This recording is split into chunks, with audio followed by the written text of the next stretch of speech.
Big things have small beginnings.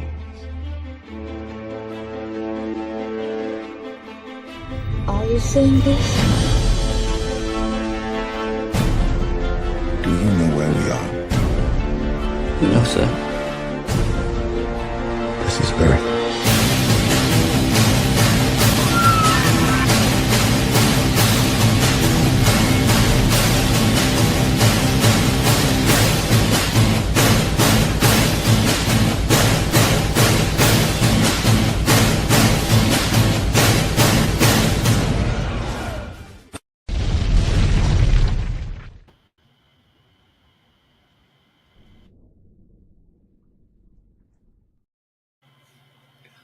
Good evening. I'm John Rudder, founder of High Desert Team High Desert Outdoors. We're a New Mexico-based production company here in New Mexico. There we go. Sorry, you're always having some issues with reverb or delay. Okay. Anyway, yeah. So tonight we're here to discuss turkeys. It's turkey season in New Mexico. This weekend was the youth hunt. Good luck to all the youth hunters out there. I've seen a few posts on social media of our youth hunters taking care of some birds this morning. Good looking birds. Congratulations, everybody. Tonight we'll be talking with Mr. Gary Roybal. He is the founder and owner of Manzano Madness Game Calls.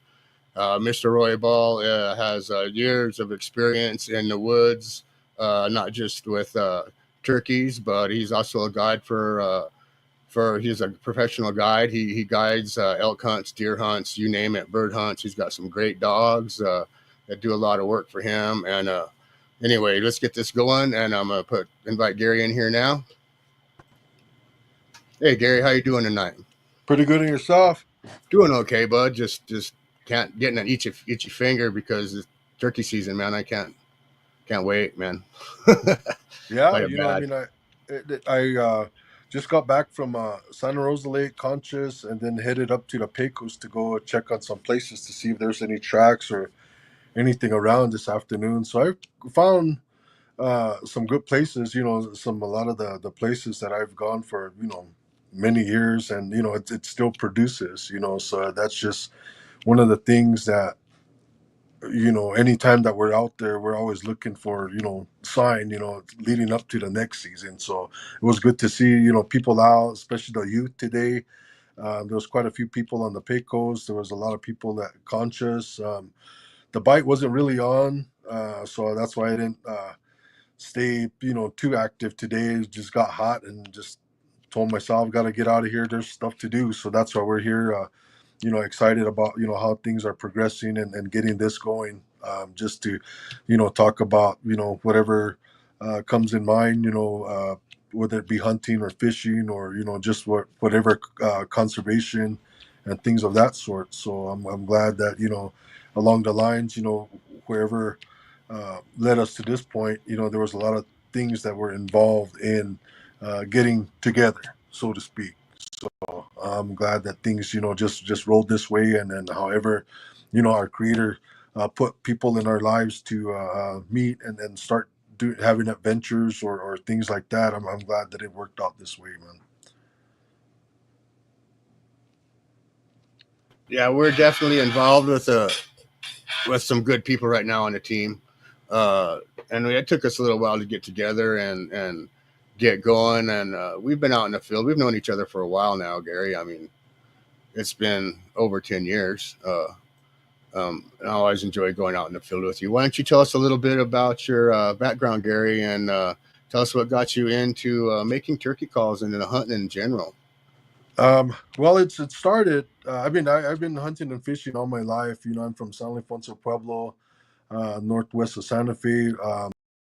Skipping a jump from the Rio Grande, and that was always a big part of growing up is getting out into the river, learning about the animals and the fish, and just spending time outdoors. It was just something that I like to do. Just to get away from home, but also, every day after school, I had a BB gun or a fishing pole in my hands, and just going to get down there and then see what was biting that day. Also, just trying to learn from from my grandfathers on my both sides. They were really big hunters, and a lot of the community here were in uh, hunting as well. Fishing. You always see some of the uncles out there or cousins, down at the river, and then you always walk up to them, say good morning or hello, and asking them what they were using. And a lot of times they bring up the stringer, and they had this big old long stringer of whatever that was biting that day, whether it be catfish, those little bullheads, or channels, or way back when there was even still browns way down this far, because the water was still cold all the way into like August. And then throughout the spring, we have the runoff, and the runoff will create these big old ponds and pools along the river, and that's pretty much where I started fishing for like catfish, and there was white bass, a lot of different types of sunfish, um, walleyes. A lot of times, they go come up through Cochiti and all the way, from Abiquiu.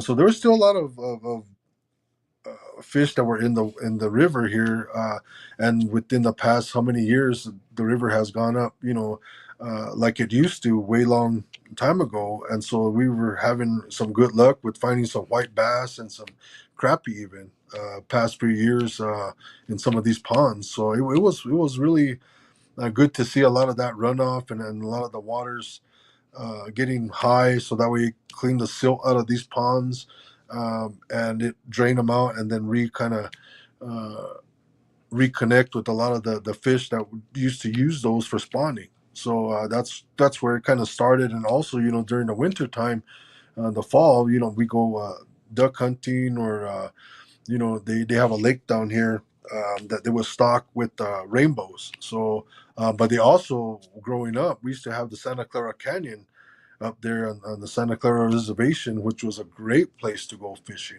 I remember a lot of times getting so excited that my grandpa would say, "Hey, let's get your stuff together, and this afternoon after your school gets out, we'll go fishing." So that's where a lot of it started too, to especially trout fishing. That was a great place to be. Unfortunately, that place burnt down a number of years ago in the fire that they had out there in Los Alamos. And at that time, I was a wildland firefighter with the Sleda crew down there in south of Albuquerque.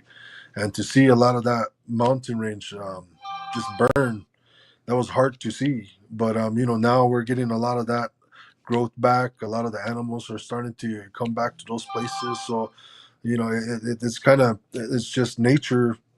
What Mother Nature does to clear a place out, and now kind of start it back up again. And hopefully we won't ever see it green in our lifetimes, but eventually our children and our grandchildren will get to see a lot of that mountain start getting green again.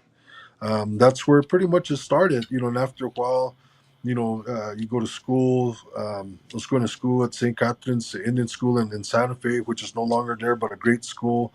And after that, I just started working in town, a lot of restaurants, bars and grills, mom and pop places, and kind of got away from hunting for a while until um, I met my uh, then girlfriend and wife. Her name is Trish Hohola, and she's from Isleta Pueblo.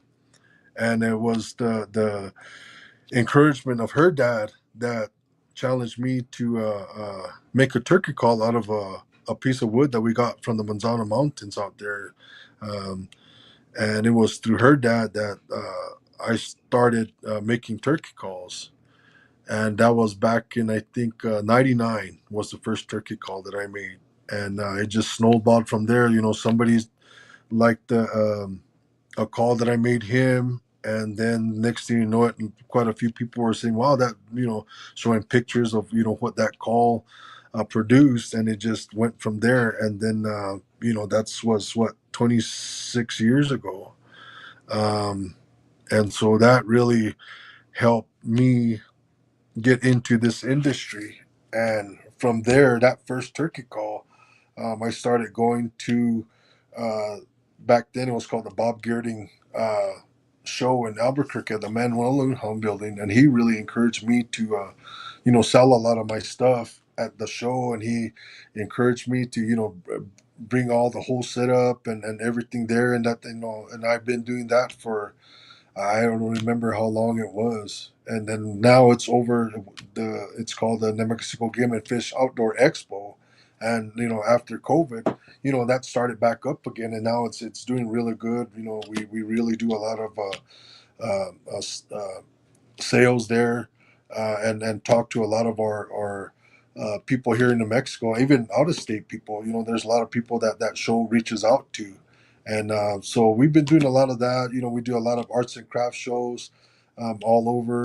We used to go to the National Wild Turkey Federation convention in Nashville every year.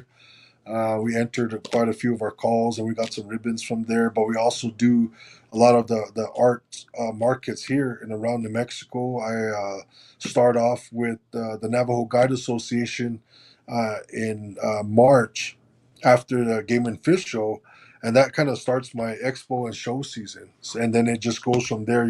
Arts and crafts during the summer. We used to do the herd show in Phoenix. I will try and get back into there. So a lot of the arts venues that we have here, because it's not just a turkey call in a lot of people's eyes. It's a lot of woodwork. It's going there, harvesting your wood. I trade wood. I trade a lot of materials from a lot of different people that come and say, "Hey, can you make something out of this?" Or I found this. I want to see if I could do a plaque or something like that. So I'm always coming back with a bunch of different types of wood just to try and make something out of it. And that's where it kind of still is. We're trying to expand into a lot of different things right now. We're doing a lot more call sets. We're into read calls now, the mouth calls, um, just a lot of different things. So it's just being a craftsperson. Whatever that comes to your mind, you're trying to make something out of it. You're trying to challenge yourself.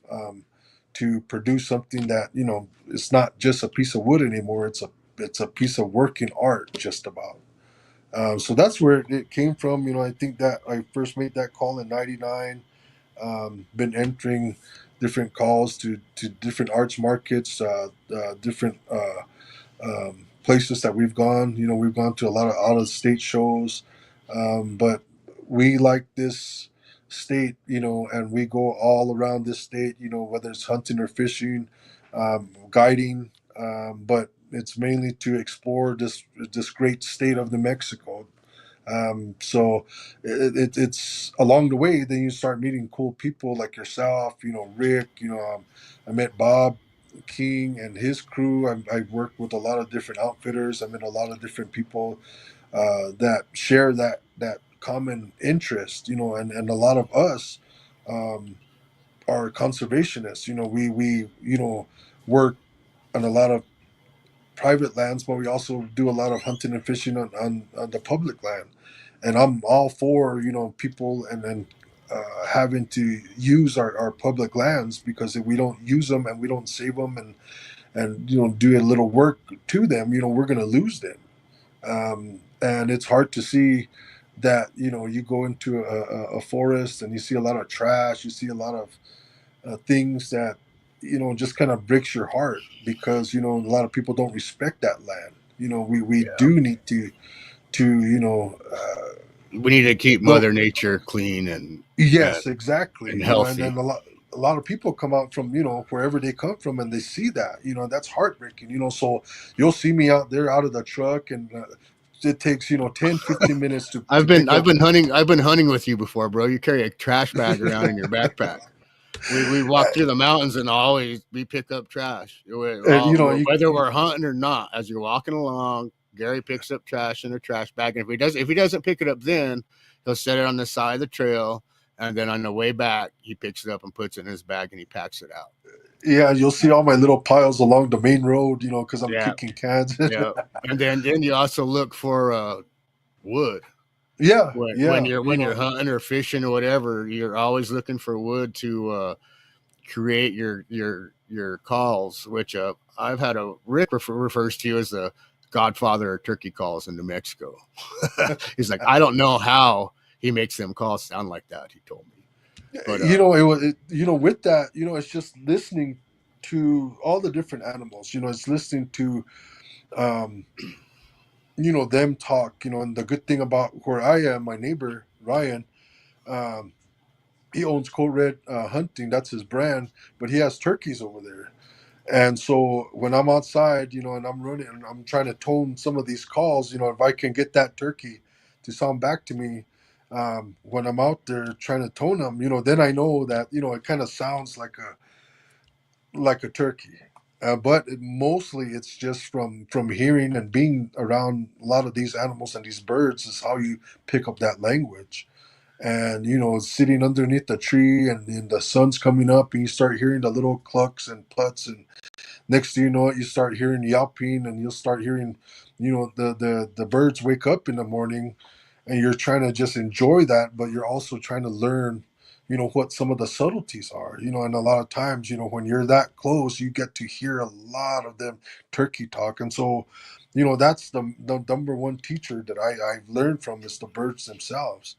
The other teacher that I had was my father-in-law. His name was Eddie Manjojola from Esleta Pueblo, and he was the one that really taught me the beginnings of what I know to this day. It was so fun to hang out with him, and we'd go down, and he'd wake me up at 3 o'clock in the morning. Said, "Get up, let's get going," and we get in the truck and we head all the way down to Muscalero Way, and go hunting south of Muscalero. That was one of his favorite places. That's still one of my favorite places to do all sorts of hunting. But I killed one of my biggest birds down there when we first got together.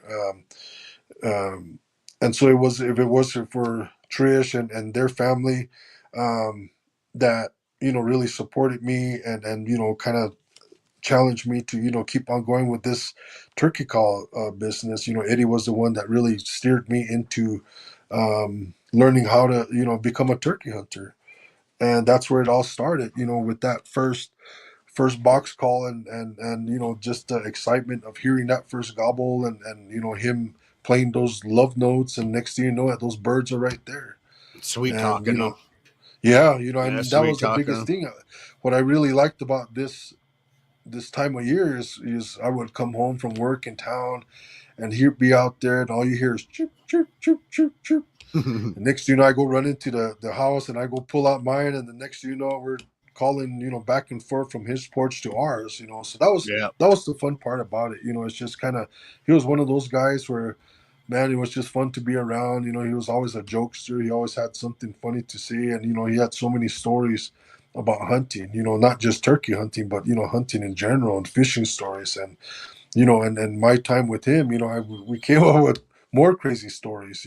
So just we're just trying to kind of keep that tradition of hunting going. Here in the Pueblo, turkey feathers are really sought after, and a lot of Pueblos too. And I think that's where a lot of it started, is because instead of asking people to borrow feathers, this is a way to go and learn about the outdoors, but also to kind of harvest your own. And I have a lot of people asking me, well, what do you do with your feathers? And it's like, well, I save them, because I run into a lot of people that need those feathers, and I'm lucky enough sometimes that people donate feathers to me, or I what do you call it, I like to share, but also we trade. And that's still big with me, because I get what I need, and they get what they need too as well. And a lot of our dances and a lot of our traditional stuff, we use a lot of different turkey feathers, from the wing feathers to the little body feathers, even to the little neck feathers, the tail feathers. All these feathers are in use here. So that's where it came down from, is harvesting our birds, and using what we need that we harvested in order to make some of the things that we do and uses in our traditional dances and our ceremonies. So in that's your ceremonies. Yeah, basically where that started. And you know um, I've helped a lot of people uh, in their way to understand that, that's important to us, because every time this year, yes, we love being outdoors, but a lot of times, it's just getting our things that we need, in order to for our world to keep turning around, and the prayers and the blessings that go along with it when we have our dances and our songs and Keep the stuff. Native So American heritage alive and pass it on to the younger generation. That yeah, it in really our needs to be done. yeah, in Yeah, our world, we need to have a lot of these things, because that, we're asking for rain, we're asking for good weather, we're asking for health. And, if we don't have these, then the world, in our world, don't turn around the way it's supposed to. And, for the good health and for the benefit of, Mother Earth, as well as all its children, her children, that's why we're doing these, so it helps to, keep that positivity going. And, when we do these, hunts, and we go out there, there's always a prayer said. If you've seen me, kind of sneak away and say something before the sun's coming up, and after we get back to the truck when the sun's going down, there's always a constant prayer that goes out to the world, and because that just helps us, with the things that we have to do. And it's crazy times sometimes that we go out into the world, and a lot of things are happening, and once you get out there, the sounds kind of go away, and you're kind of get tuned into, maybe the sounds of the river, or the geese flying overhead, or that turkey gobbling. Those are the things that, we try and get away from, even if it's just a few hours. We really appreciate that time outdoors. And if there's somebody that you can take out with you in order to pass that down, even the better. The person, right now, that I, take out a lot, is my nephew Xavier. And he's a good hunter. He's young. But he has that kind of luck. And he's we're always having a good time. It's just like us when we get together. We're always laughing about something that happened, or the things that we we're see always out there. we're always having fun and laughing about stuff, but then we're always learning something. Doesn't matter Yeah, how much we go out. There's always, well, we figured out why they're like that or why they're doing this. There's always something to learn, and when we get out to doors together, it's always real nice. Let's let's talk about a little bit of turkey calls. How about let's talk about say you found some birds on a roost. How do you think the best way to approach that would be? well, the birds on the roost. There's so many roosting sites that they have. Sometimes they have one traditional site that they uh, are almost in day and night. They're there. They get off the roost. They make their big old long journey wherever they go about their day. Usually, the first thing they do when they get out of the roost is hit water, and then from there, then they'll go, have a little snack, and then be about their way. Um, what I like to do is, once I start hearing birds um, gobbling off that roost, to see how far or see how close I can get, without actually me seeing them or them seeing me, because they have the advantage. They're way up on top of that tree, and they got that advantage. They see anything that's coming their way, so you kind of want to keep, a lot of cover, between you and that roost or those birds. Plus you don't know if there's any other birds in there. They might have got spooked the day before. They might have been scattered.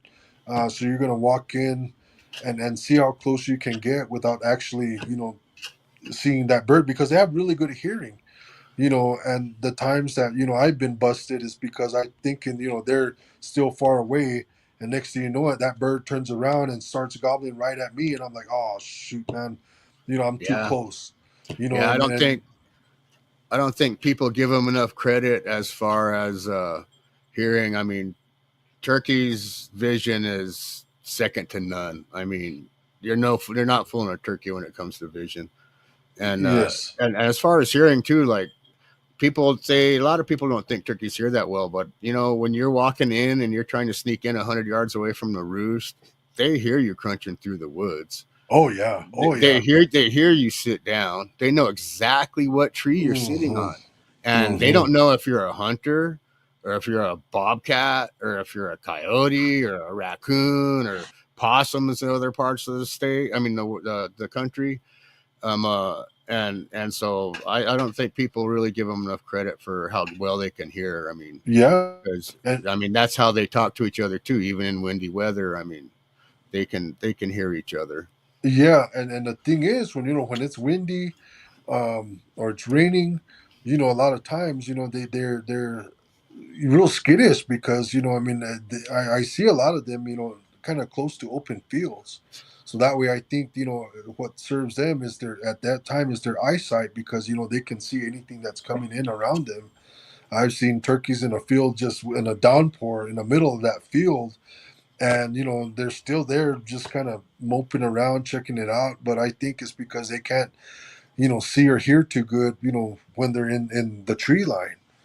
And that's things about where I'd be out there too because I as many things that are trying to eat me, whether it be birds of prey or mountain lion or bobcat or coyote. I think that serves them to their advantage. I mean, they're so skittish anyway, but in that situation, I think a lot of times they're just kind of kicking back out there, just kind of wanting to be away from that tree line. So they do have a really good hearing. They do have really good eyesight. That's how we get busted a lot of times is because, you know, we're moving around too much when we know that bird's coming in and we're bobbing and weaving just like that bird is, and he's looking most Trying of the to time. see, He's they're trying to see, we're trying to see them, and they's already pretty much made us, and he's doing yes, the same thing, you know. because they if you get them gobbling or if you get that hen yapping, and they're coming towards you, what I've learned myself is to just shut up. They know where you're at, and then just let them come about their way. And that bird quits gobbling at 100 yards. Then you got to really strain your ears because more than likely he's out there going back and forth drumming. Yeah, once And you hear them spitting and drumming, you know they're coming, yeah, and you yeah. want to, and I mean, yeah, you kind of want to. I don't know. I kind of start doing some real soft clucks and purrs when I know they're coming in, just to help them commit Hmm. a little bit, just real soft and subtle, just barely, so they can come in. And it seems that they respond real well. That to me, for me, they respond real well to those little clucks and purrs, just to close that last little, I don't know, 20 yards that you need to get them in the range, you know.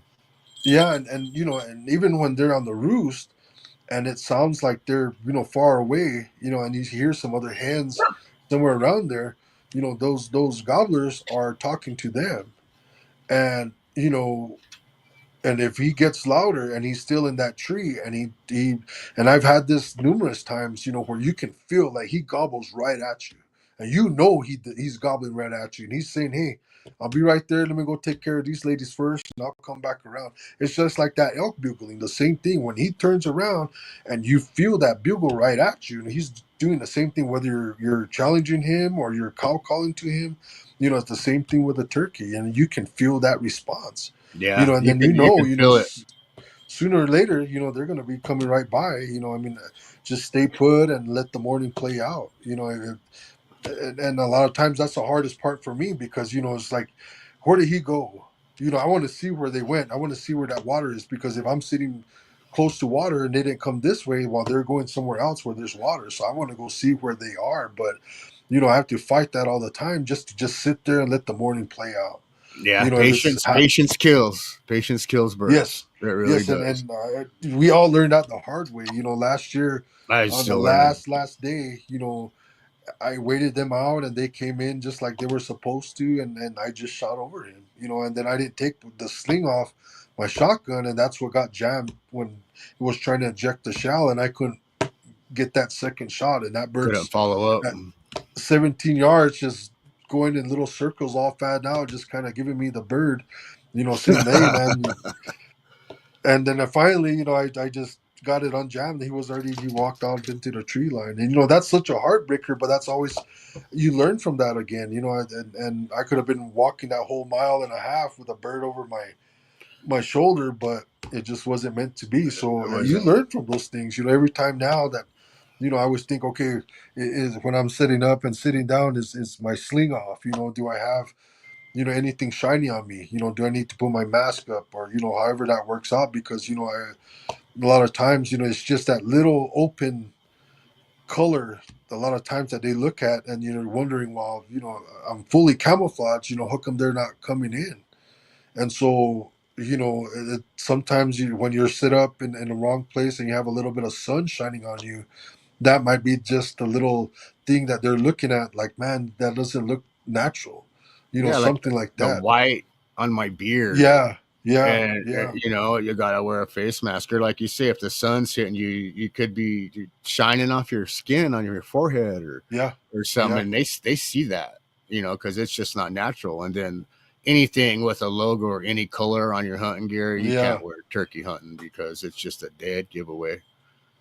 And You know, I mean, I've shot in turkeys where I was wearing that red Woolrich shirt, and a baseball cap, and yeah, sometimes that's just luck. I mean, you're at the right place at the right time, but most of exactly. that time, you got to be camouflaged from head to toe, and just sit still, because all that moving is just gonna keep them aware of you know things down the road that doesn't seem right.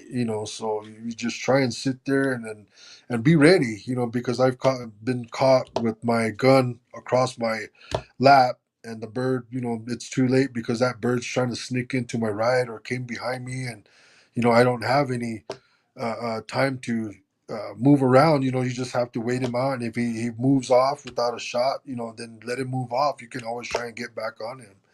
But if they get spooked and they run, but they don't know what at, I'll let them walk off, and then I'll reposition. I'll try and get maybe even above them and see if they can come up towards me, or hit down just a little lower, just to try and make it seem like, I'm still that turkey that was calling to him, and try and keep that same call that I was using, that he got a response, that he responded to. So whether it be, that box call that I was using, or that slate, or a malt call, try and keep him gobbling and responding with the call that he got close with. A lot of people, switch calls, and then they wonder, well, why, what happened? And then they go back to that other call that they were using, and then they start gobbling again. So, whatever that sound that he's liking, you try and stick with that sound. For me, in the mornings, when they're on the trees, I'll try and use a slate, something that doesn't produce a lot of sound. But once they're off that roost, and they start walking away, and they're gobbling the other way, then I'll maybe hit them with the box call, maybe a long box, to try and keep that high pitch Or sound. hit them with and that and wing bone, yeah, and that wing bone too. yeah, Yeah, and I, like now, I never leave the truck without that wing bone, even if that's just the only call that I have is that wing bone, because I mean, those, they really carry good, and they respond to that very well. yeah, And they so, do. I'm hoping this fall to maybe get a hand, so that way I can have that bone too, because I like that little higher pitch sound, Yeah, the because hens, it they got a carries. little different tonal quality to it because Yeah, of the density of the hen's bones compared to the tom's. yeah, Yep. yeah. So and in our bags, I mean, you've seen all the We calls that got. I have in my bag. I'm the You same way. know, We got something from everything. You got to have a little bit of everything, just because yeah, you, like you say, you don't know exactly which one that they're going to react to, or which call they're going to react to. It could be one day it's going to be you just cutting and stuff on a slate or a glass pot, and the next day you could be on the same birds and they're going to respond to something completely different sometimes.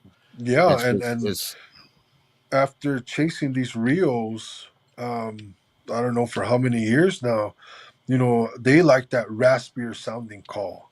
That's, and I try the calls that I use in the mountains, and I really don't get a good response. It's those raspier sounding calls that really work up them gobblers, and even them hens. The hens that I yeah, fought with, just really have that nasty sound to them. So they do. They I'm have that old hen sound to them. All yeah, those are like that. That yeah, nice raspy rasp to their calls. that when I missed that bird, when you shot that bird, that they jumped across the ditch, and I went back to couple of days later, and I was battling with this hen. I mean, she was just bringing it on, and I couldn't match her. I mean, she was just pop, pop, pop, pop, pop, pop, pop, going at it. And I kept up with her for a little while, and that gobbler was just gobbling his head off, and they got so close. And when she turned it up and went from, cluck and put and yelp and all this, mixed it up, and I couldn't keep up with her, they just went all the way around me. And then Yeah. she knew at that point that, I wasn't a real turkey, Yeah, but she knew that ain't a bird over there. yes, That's exactly. something And I else think over there. yeah, I think a lot of times that we need to get proficient in calling, just to kind of try and keep up with them. But when they throw in those, all their language and you can't keep up, then just like man, you get humbled right away. You think you're a good turkey caller, but you're going toe to toe with the real thing, man. They're gonna And win then always all everybody the walks time. the other way, you know. Yeah, Yeah, I know. I and have it happen a lot. yeah, heck yeah, It's and hard. I It's like that. hard. It's hard to get them henned up.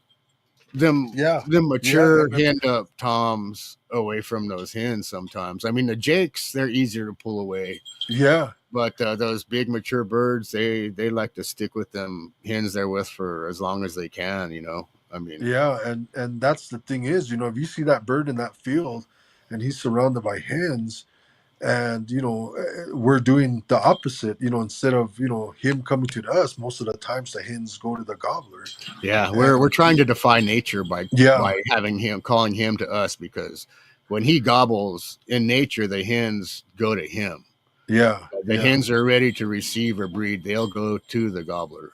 And we're trying to reverse roles and get him to approach us and get him away from his hens. I know, like I have a lot of have a lot better luck at late season just because I think yes, the they're done. The hens are nesting like that last week or so of turkey season. The hens are already nesting real good, and the bigger toms are already they're looking for more hens then. hmm And I usually yeah, have a little bit better luck during that time of year, even just like a lone hen decoy yeah, or and something, even no decoy, just some hen yeah, calls and spotting and stalking. But it's always seems it'll be easier to for me to get the mature toms away.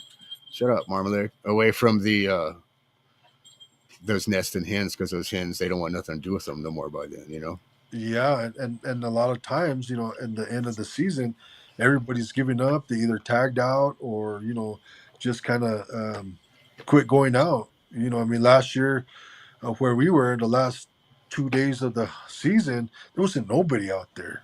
I mean, it was just it was cool to see that nobody was there because we had that whole place to ourselves. But it Oh was like, yeah, man, where did everybody go? Why aren't you out here? Because seven toms were lighting up this morning in all different directions. I was yeah. like, man, That's the best time I think is that last week or so, and then this yeah, first week is good too. Say like if you can get them away, a good decoy setup is like maybe a breeding hen and a small jake behind her. You could probably get them interested in that around that first week or so. But then just a few days, and after that, you know, they really don't want nothing to do with the decoys on these reels. yeah, yeah. I Not where mean, we're it's at. That yeah, that one especially year we hunted for what like 20 days together straight, man. yeah, Remember? And we yeah, killed one bird and yeah, missed one bird. yeah. That was that was a great time, but it was a lot of work, man. Yeah, I mean, especially I mean, but that's the fun part about it. When you're out there, it's you against them. It's that chess game that you're playing. Okay, what's our next move? What's our move for today? Where do we go? Where do we sit? Do we go to the blind? Yeah. There's just so many questions, and you could all come together, and next thing you know it, they're just quiet. And you're figuring, well, where the heck did they go? And next thing you know, you What see a happened? coyote running the other way, and then Yeah, or a okay, well, that's what bobcat. happened. Like that Yeah, one or year a you bobcat. seen a Yeah, bobcat walking around and you were like they weren't even doing nothing. It's because that bobcat was in there, yeah. And we even you had know. one time we are up there in up north in the Carson, and the day before it happened too. We had these birds coming in, man, like they were coming in on a string, and next thing you know, they got quiet, and we couldn't figure out what was going on. And then the next day, there was a bird right by the road, and I had me and my hunter. We went in, and we're set up right there. Put the decoy. Man, he was just about to pitch down. He was all excited, and next thing you know, here comes a truck down the road. Brrr, and they stop. And Ah. there was another bird above where we were, so I thought they were going to go after that. And next thing you know it, man, here comes this dog charging right into the decoy, rolled that decoy, and I got up. I said, Oh you know, no. and I was Yeah, like, what the that's heck? not no good. I mean, Yeah, and I got hounds, man. My dogs don't mess with the turkeys at all. They and won't I chase got them up, or nothing, you know. and I Yeah. heard the guy, he said, go get him. And Oh I got yeah, up, that's and I was pissed off, and and we can't use dogs, not for for no. turkey We're hunting. not allowed to use dogs to Yes, hunt turkeys. some states do, but Some, New yeah, Mexico we not here in can't. New Mexico. Yeah, and We can use them to and retrieve game, and they have to stay on a leash. yeah, If you're yeah, using, yeah, they have to stay on a lead if you're using them to retrieve game, which you don't really use dogs to retrieve turkeys anyway. So, yeah. Except my dogs in the fall when they're chasing after well, all these little young well, colts, and man, well, the bird dogs, you know what I yeah, mean? They, exactly. And be the bird dog. That's what she's known for. So I mean, it's yeah, just hard to get well, them out there. that's bred into them is Yeah. all that. That's just genetics, man. That's Oh yeah. the Oh way it yeah. is. Just like my hounds, some of them like cats, some of them like raccoons, some of them are better on different things. And the Yeah. bird dogs, will you shut up? And B, Yeah. this year she'll be 10 years old this year. Oh, dude, yeah. Jax is 11. Yeah. Jax So I is mean, 11 this year. she's still. I mean, every day when we go for a walk, she's always in that water. I mean, all the other dogs are in that water, but she's the main one. I mean, she's been a great companion over the years, and it was time to get a dog. And it's because I used to be the dog. I used to be the retriever going in the water with the waders, and That's why you I know never duck hunted because I was always the retriever. and but once I got B, she trained up really good. She came from good stock, and she had a few puppies, and those dogs are still around too. So I really love that. Especially be taking her a lot of different places, and but I just don't take her into turkey woods because she would Oh want yeah, to go. She's scared all them birds that's everywhere. yeah. Well, that's what they do. Yeah, You guys guide those upland hunts, and you guide waterfowl hunts, and your dogs are like all-purpose dogs, and your yeah, pups oh came yeah, along really good for you too. You know. oh yeah, oh yeah. And I mean, now this, she's getting up in age. We try and keep her time limited and stuff like that. But I mean, I just like to take her out during the summer and get up to the mountains and go scout. For everything else for the fall. So hopefully we'll get some draw results pretty soon, and we'll head out to the mountains or to the valleys or wherever that we put in for our hunts. I mean, that's coming up pretty soon, just like this Like, turkey season. I mean, we're all waiting for this to begin. And I myself, I won't get out until after we have our Easter ceremonies and stuff. So probably next couple weeks, right after Easter, maybe that next Tuesday, Wednesday, we can get out and do something out there. Um, but yeah, I've been wanting this days to get here, and I've been getting some good texts about people having a good time outdoors and maybe one or two birds down. oh And yeah, that's yeah. always good to see. People. Manzano Madness game calls, man, Yep, that's doing it. their That's deal. what they're sending me pictures and smiles, and that's what I kind of encourage people to do, to send us a pictures with a call and a bird. And I always tell them, have that big smile on your face, and that's what counts. Is when we're out there, we got to enjoy our time with our family, our friends, and especially being out there amongst nature. That's the biggest thing that I love to do, just to get out there and seeing what's coming up, seeing where the water is. I mean, we've been in drought now for quite a few years, and hopefully our fire season's not a bad one. That's pretty dry, man. Right now, Yeah. we need a lot more moisture. The Rio Grande's going to dry up again. Oh man, I mean, I mean, it didn't dry up completely last year. We still had a little stream yeah, going through Valencia County, yeah, but it's the way they're talking. It seems like it's probably going to dry up completely again this year for the yeah. drought. I mean, if we can just keep that rain coming in, that's why we're doing our dances and That's seeing our right. You prayers, guys need to because keep the rain coming, yeah, Gary. That's your job, brother. yeah. So that Yeah, that's we need some moisture. I mean, it'd help all the wildlife. The moisture, and if we get some rain, is going to help all these growing yeah. elk and deer Oh and yeah. everything that for this next season. And we really do. New Mexico needs it bad.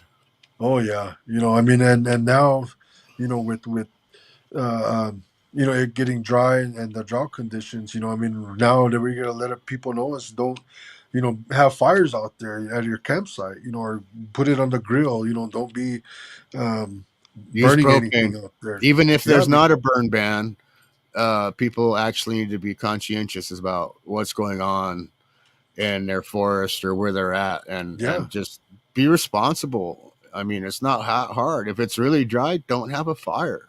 And yeah. they have propane fire pits Oh that you yeah, can oh yeah, use. You can use propane, and I yeah, mean, I highly suggest it. yeah. I Just, I mean, mean, there's nothing like the campfire and all that going on in camp. You get the campfire smoke smell, and yep, it's just yep, nostalgic, But sometimes we just can't have that. And yeah. even if there's not a burn ban, we need to be conscientious about it and make decision not to burn when it's so dry like this. Yeah, because every time that we go, whether it's fishing or cruising to the mountains or hunting, we're always dousing out fires. That's why I always carry an extra 5 gallon tank of water. It's Because crazy. just for that I've purpose. seen fires start before in the woods too.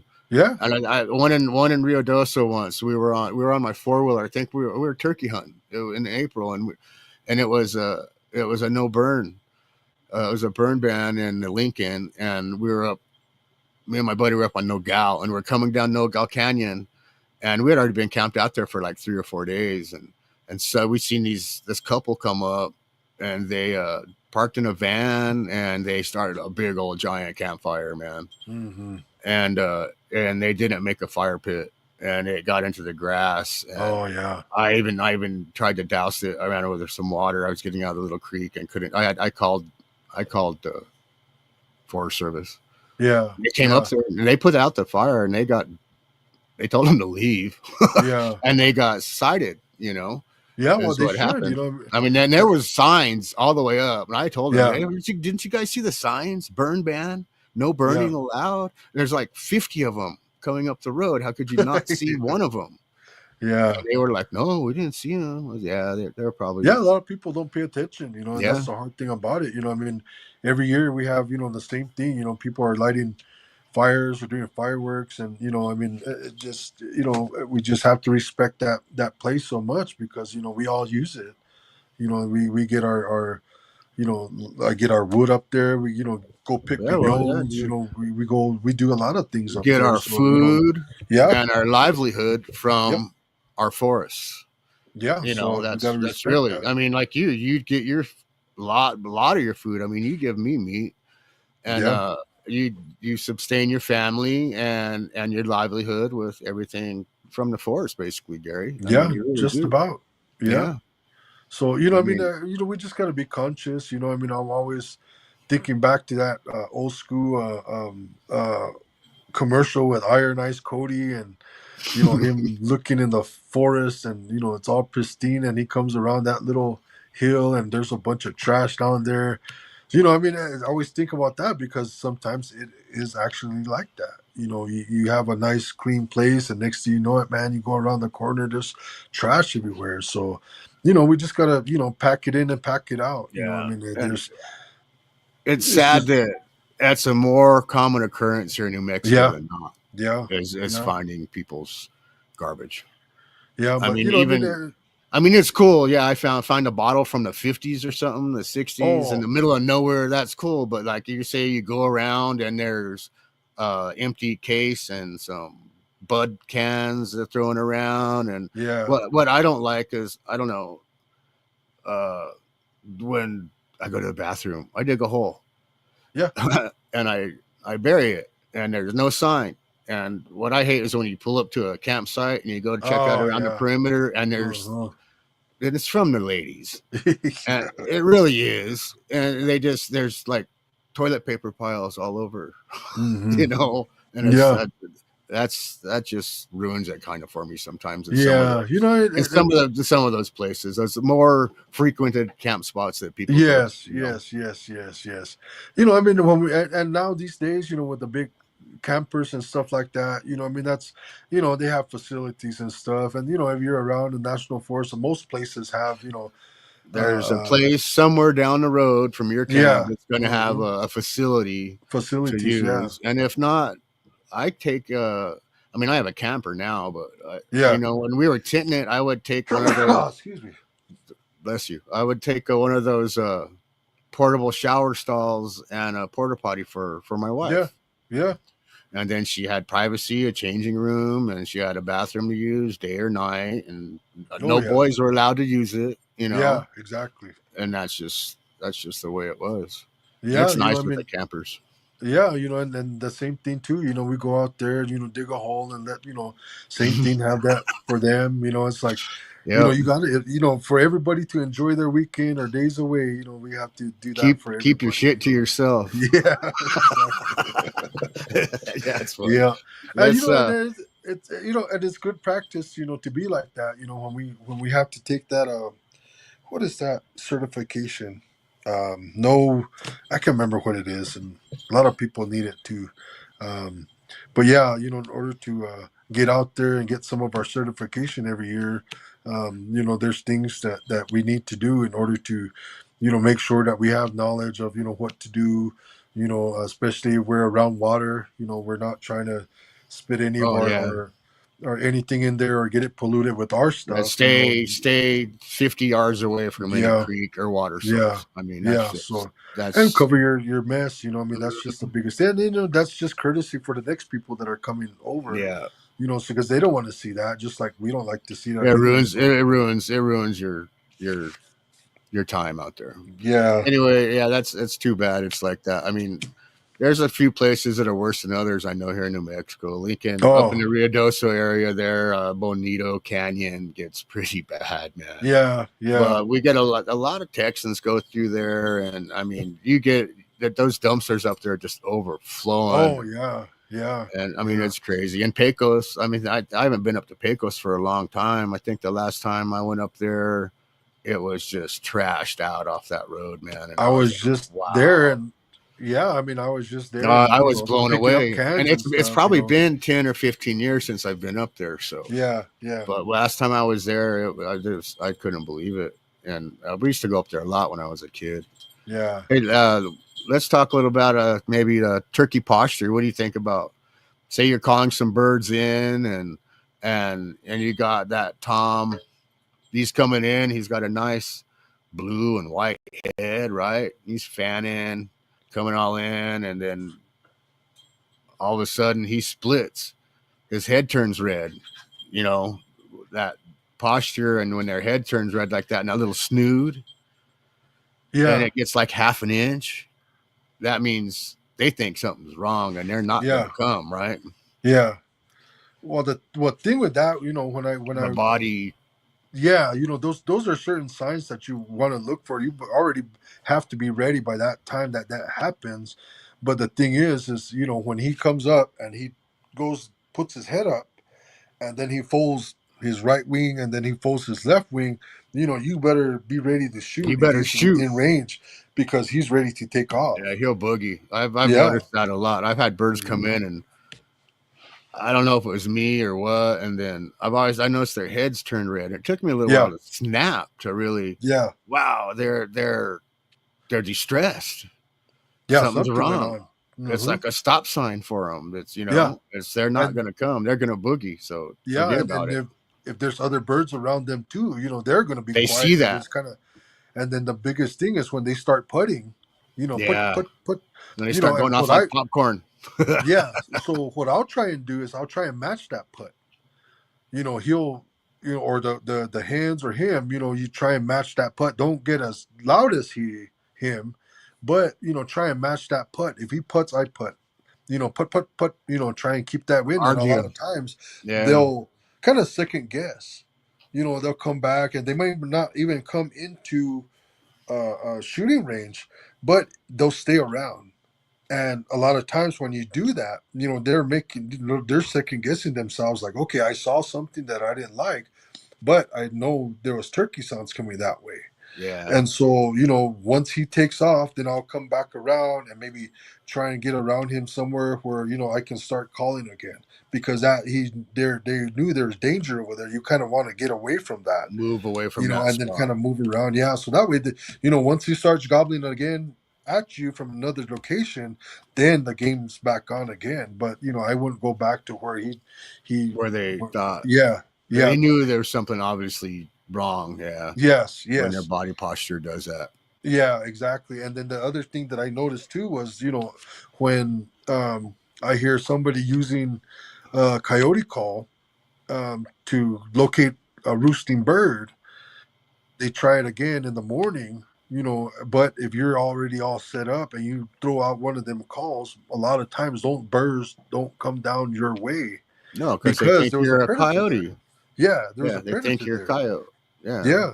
So I mean, and I'll use those. I like to use a crow call, or if I have a single read or a double read with no cuts, I'll throw out a little, maybe half-ass little punk bugle, just a little high-pitched, sound, and that'll get them gobbling too as well. But we all know that turkeys gobble with just about any loud noise. Yeah. The one thing Anytime, that I anything that'll startle them. Yeah, yeah, exactly. The one thing that I noticed when we were chasing those Rios down there, um, the sirens were going off, the airplanes, uh, The train cranes, and horn. everything. But they didn't shock They gobble don't at shot those. gobble to nothing. But a group of geese flew over, and he lit up almost every time he heard that. And man, man, he just went off. So I'm trying to always keep a goose call in my pack just to see I've if I never can get thought another about that, response. to have a goose Yeah, call. Yeah, because I won't use an owl hoot, and I won't use a predator call. yeah, I mean, the only kind of locator I'll do if they're not answering to my wing bone or my box calls, I'll do the crow call. yeah, I use a crow yeah. call, but I Mhm. don't ever. The only time I keep a predator call in my turkey vest, but that's for when I see the coyotes, and it's Yeah, like, okay, exactly. Yeah, turkey hunt's over. We're now predator hunting. yeah, something different. Yeah, heck Yeah, yeah. So that was, I mean, that's the thing is sometimes that, yeah, we wanna locate a bird, but I mean, a lot of times, just to locate them, but I won't start calling to them, with my other calls, right from that spot that I was just trying to locate that turkey with. I go up maybe yeah, 100 yards and 50 yards and start yelping at them or doing a little cutting just to see if I can get a response, and then but I'll just kind of move away from where I first try to locate that if yeah. I do use a Try to coyote call or something. circle around them a little bit and set up and give it a little bit of just little bit of time, and then act like you're that hen looking for them other turkeys again. Yeah, yeah. Yeah. And like you were talking about how good of hearing they have, I just remembered I was up there in the Manzanos one day, and I had heard this bird on the other side of the bump there, and I went on the other side, and I thought he was gobbling at me, but I heard him with the chicken. There was a rooster in there, and every time that rooster would sound out, that turkey would gobble. So I thought they were domestic, and so I quit calling, and I started walking away, and I was walking in the grass, and I must have been like 300 or 400 yards from there. And the next thing I know it, I heard a gobble about halfway from where I last called from. And that bird followed me for another 200 yards. And I didn't call after that, but he heard me walking in the leaves all the way to he came in within 5 yards of me. And I was scouting at the time, and I just let out a few yelps because, just to see if anything was there. But that bird heard me from that far, and he walked up all the way on me. He thought you were And that. He thought he was hearing that hen yeah, yeah, and I walking only that he I only heard. yelped maybe like 3 or 4 times, and not knowing, I thought they were domesticated birds, but he came in that It's a whole chicken, way. huh? Could have Yep, had he was chicken. him and his buddy were just hanging Yeah, out. I seen a peacock in the fucking forest once. Well, Yeah, in the bosque. in the Uh, bosque, I yeah, was hunting turkeys, and I had just seen a bunch of hens, man. yeah, And then I heard this peacock go off, and then this Jake gobbled. And yeah, yeah, yeah. I thought, what in the hell? I was on this trail, and I went to this little opening, and there's a peacock just full fan standing in the That, meadow, and I was like, there was yeah, no houses around or nothing. And I was like, wow. Yeah, the peacock. same thing too. When I was down there, where we at by the bend, on the other side, the same thing. I saw something slink down, and I had seen the hens that earlier that morning, and then when I went back over there, I just seen real quick through the shrub, and here comes that peacock, just cruising through. I said, That, "Wow!" I was like, "Man, that was this, probably the same peacock, but I think I seen it on the other side. But yeah." same. I seen it on the other side of the river, but it's pretty much right across. And I was thinking, man, I wonder how that tastes. If I don't score any of these birds, It I'm was going home fair with game. something. I remember. I Yeah, remember you telling me about that too. Yeah, I remember you yeah, telling me about yeah, that yeah, peacock. Yeah, that's yeah. fair game. They're in the woods, Yeah. and I didn't do nothing with that one I seen that time either. I was like, wow. I just took some pictures, and I was like, I can't believe there's a peacock in the bosque walking around, Yeah, and it came from somebody's house. I mean, yeah, it but had to. I was in a remote spot where there's like no houses around or Yeah. anything, but it's pretty neat. I mean, that's just, all the crazy things that we've seen, out there while we're hunting or fishing. I mean, we all have all kinds of Everybody's stories got that, those stories. Yeah, I was watching a podcast by who was it? They were talking stories. They're talking about how the stories really are why it's all worth it, because the stories that you have to tell and the stories that you have to yeah. tell people. It was Born 100 Years Too Late. That's what it was. It was Oh, on yeah, yeah, Brett Vaughn, this houndsman guy. He's got a pretty good podcast, and so yeah, I joined in every night, and they were talking about stories and yeah, it's the stories and experiences you have is crazy. I mean, I've experienced some pretty wild stuff in the mountains of New Mexico. I mean, for instance, we were turkey hunting. No, we were deer hunting in January one year, and that morning I had got up, me and my buddy, and I knew where some bucks were, with some does, and so we climbed this big old freaking mountain, man. I mean, it was like 45 degrees, and we got up there, and I shot a nice 4x4, yeah, and we got it off the mountain and back to camp, and we were all happy. And I had that deer hanging in a tree, had him all cleaned. I just had it hanging in a tree because I mean it's January. It was cold, man. So he yeah, was going to be fine, and we had started a fire. Snow's on the ground. We had our forest fire, our campfire going, and well, we drank a bunch. We had some peppermint schnapps and some Budweisers to celebrate, yeah, and we went in a tent and crashed out. And in the middle of the night, you could hear wah, wah, up and down the canyon, up and down yeah. the canyon, up and down the canyon. And then after a while, and I was so tired, I didn't even hear it. My buddy woke me up. He goes, "What's going on out there? Somebody's hauling ass up and down the canyon. Don't you hear that shit, John?" I was like, I don't hear nothing, man. I packed a Yeah. deer off a mountain yesterday. I'm tired. I'm dead to the world. I didn't hear nothing. And he was like, and I looked out the tent and you see lights go back and forth. And somebody was hauling Uh-huh. us in a truck. And I was like, whatever, they'll go away.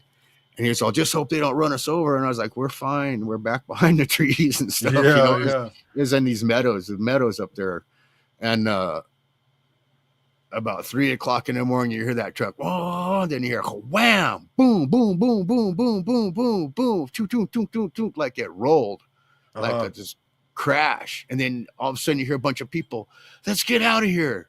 And we were just in our tent, and I was like, wow, what's going on out there? Then you hear people walking off. They disappear into the night. And I was like, let's not get out of the tent till it's daylight, bro. So Yeah. we crashed back out, and then in the morning he unzipped the tent. He's all, oh man. I was all, what? He goes, there's an upside down truck right here in front of the tent.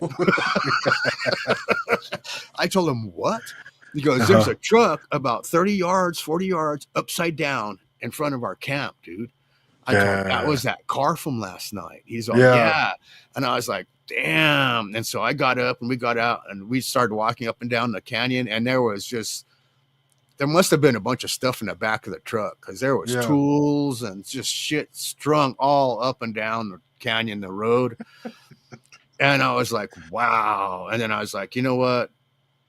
Let's pack our shit and get out of here, man. We Yeah. got the deer. Let's go home. And I had the deer hanging in the tree, and we weren't too far off the main canyon road. We were just one of those jacks, one of those primitive spots off of a forest road. Yeah. My dogs are barking. And so there was people driving by, campers and stuff, coming up for the weekend, and they were all stopping and taking pictures of the deer hanging in the tree. Like they'd probably never seen a deer hanging in a tree in their life before, right? And a couple guys even got on and approached me and were asking me how I killed a deer, and I was like, well, I shot it with a bow. And they were like, wow, you're bow hunting deer? And I was like, yeah, I do it every year, man. It's what we eat. And then I was trying to pack up camp, and then, well, it was in Rio Doso. It was in Lincoln County. The Lincoln County sheriff rolls up. Yeah. And then this truck rolls up, and the guy jumps out of this truck, and he runs up to me and he confronts me and starts, shoving me and yelling at me in my face. Why did I steal his truck? Why did I roll his truck? What the F was I thinking? And all this. And I told him, whoa, wait a minute. I told him, you really think I went and killed a deer yesterday, then went and stole your truck and went for a joyride in it, and then rolled it in front of my camp, and then went to sleep and stayed here? I told him, dude, somebody was out. Somebody stole your truck and was up here. And then so Lincoln County sheriffs came, the Rio Doso PD came, the Forest Service came, and we ended up staying there for like 4 more hours filling out witness reports and stuff. Yeah. And that was just nuts. It was crazy. I never seen nothing like that. And I couldn't believe they stole the truck and rolled it in front of our camp. And there was tools all over. I mean, that dude was picking up tools up and down that canyon all over the place. Oh, I would have been pissed too, Yeah, he was pissed. And he really, and he apologized, after he cooled down. He goes, hey man, I'm sorry. I didn't realize you guys were hunters and blah, blah, blah. Goes, I jumped out of the truck and I overreacted. He goes, you didn't see him? I was like, it was like 3:00 in the morning when they rolled your truck, and all we seen was flashlights bobbing through the woods. Yeah. So that's what it was, Dang. But it was, safety wise, you don't want to get out, because you don't know, first of all, what kind of people they are, especially they're hauling ass around in a truck like that, I didn't want to get run over. Steve, my buddy was worried about them running over the tent, but I was like, we were in a nice little street area, so nothing was going to get through there. But it was and a lot of times we're sleeping right there, we have our sidearm or whatever else kind of wild west nowadays. Man. Heck yeah, in the Mexico, that we always have something like that. You just never know whether it be help deter a bear or mountain lion and stuff. There's or people. I've had some incidences. People are the worst. I mean, I've encountered. I never used to carry a sidearm. When I bow hunted, I never. Days, I mean, for 20 years, I didn't carry a sidearm when I bow hunted, and I've encountered bears and all kinds of lions and stuff, and nothing has ever happened, and most of the confrontations is with people, and then I've gotten into it with a few people before in the middle of the wilderness on trails in the middle of nowhere with like other bow hunters. Like, come on, dude, there's freaking 500 elk here, and you're arguing with me that I'm hunting your elk. I was like, I've been here since Tuesday. You showed up yesterday, but it's nuts. I understand, if you're on an elk herd and you've been on there and, and somebody comes in and blows your chance, but, we all want to come home, to our families. We all want to come home.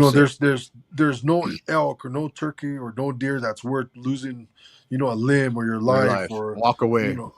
Just gotta walk away. It ain't the 80s. Yeah, it exactly. The 80s. It ain't the 90s. And we're not, I always tell my family, that I'm always gonna come home, and I want to come home because that's just what we were taught to. We go out there, we try and get the things that we're out to get, whether it's we're hunting or fishing or whatever, going to get wood. We always and granted, things do happen out there. This past year my truck took a dump out there at the ranch, and I had to go back and get it. But you have to be ready for those situations. That's why we always have a shovel. We always have recovery gear, or come-alongs or winches and shovels, all these basic spare stuff. Tire. My son's mad about going to the mountains and not taking a spare tire.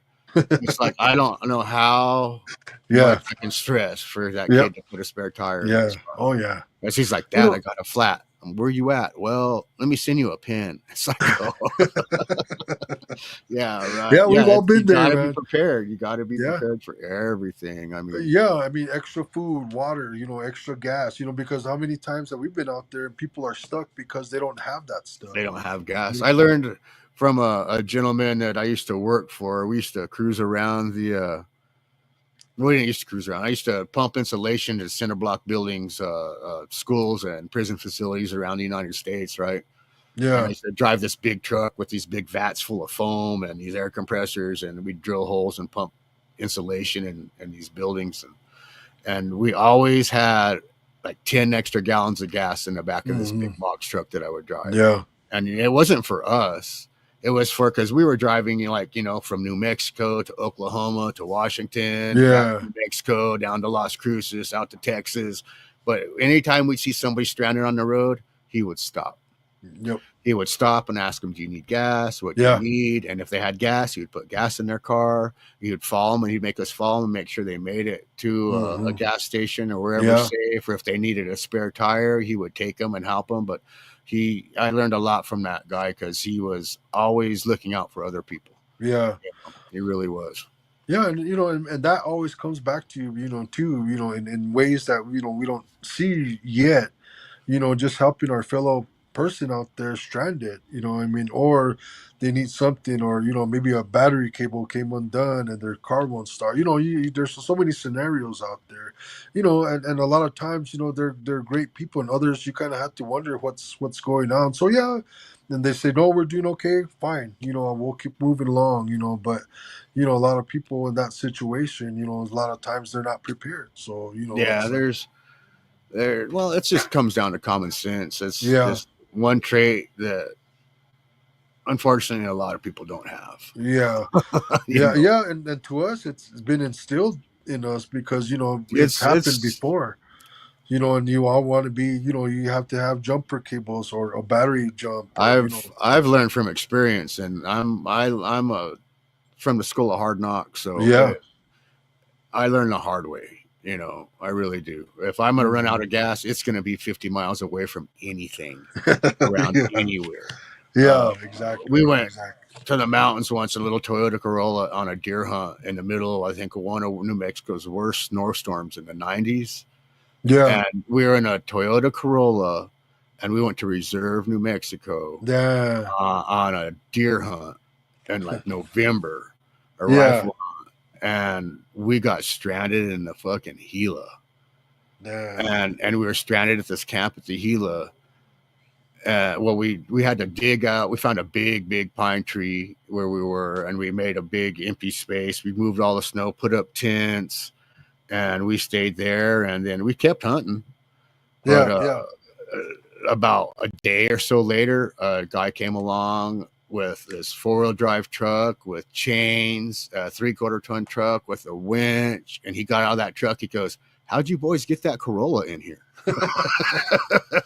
I know we got it in here, and we can't get it out because it's dead yeah, now. exactly. He goes, Yeah, "I still don't understand how you boys got that Corolla down that road." yeah, And he was like, "Well, Ronnie could drive. That's all I can yeah, say." I mean, even that yeah, same trip, we were going up a hill in that little Corolla in the middle of the night. We were going up some pass, and the road was bad. I mean, it was slicker than snot with ice and snow, and the car wouldn't actually move anymore. It was just sitting there spinning, trying to go uphill. And there was a corner, and he goes, "Let's go. Let's put the car and put the emergency brake, and let's walk up there around the corner and see if it flattens out." I told him, "Okay." So we walked about 30, 40 yards away, and we were walking up that corner to see if it flattened out. And you could hear, we stopped and we looked at each other. We're all, "What is that?" We looked back at the car. The car was sliding backwards off the mountain. It was sliding backwards, man, down. damn, And so we ran down to the car, and I ran behind it, and I was holding it, and it was sliding and sliding and sliding. It was about to go off of the road, sliding yeah. and sliding. And he grabbed a rock and threw it underneath the tire, and all of a sudden it stopped. And Shit. that's when we had turned around and we went back down, and we ended up getting stuck. And then the car died out in some other canyon somewhere, and that old man found us. He had to pull us out of there. Damn. And we went to Reserve, and I don't even remember how we got the car going again. Damn. But it was nuts, man. Yeah, I mean, if it's gonna happen, it's gonna happen. I mean, like you tell them, I said, you just got to deal with that. You can't curl up into a little ball and cry about it. You just have to deal with it. You just have And to that's deal with just it. like any situation. I mean, we've all been there, and we're glad that we made it out, and we're still able to tell the story. But now it's like you look at it and it's like, man, do I really want to chance it? I just turn Yeah, around and go I'm around the other way. I'm old now, Yeah, so it's exactly. like, nah, I ain't gonna do that. Yeah, I did exactly. that. I did that once before. I got the T-shirt, I burned it, I threw it away, and I'm not gonna do that again. Yeah, yeah, And yeah. like And you got me, to learn from my that. wife is always freaking out because I have a backpack stuff everywhere I go with duct tape Yeah, and everything. and just everything I need. What are those for? I said those are get home bags. Yeah, exactly. Those are to get home in case something Hmm. happens to us or anything, anywhere, whatever. That is a get Yeah. home bag. It's got first aid in it. It's got Hmm. fire starter. It's got everything you need to get home. Oh And, yeah, a little bit and of snacks and I water. take them Yeah. every some snacks, Hmm. some granola bars, a bottle of water, or some of those packages of those SOS waters Oh yeah, yeah. thrown in them, and Hmm. and I take them everywhere. I take them to town with me in Albuquerque. I have it in my truck all the time. I have Yeah, a different one that's in my hunting truck. It's packed way better. It's more like a bug out bag.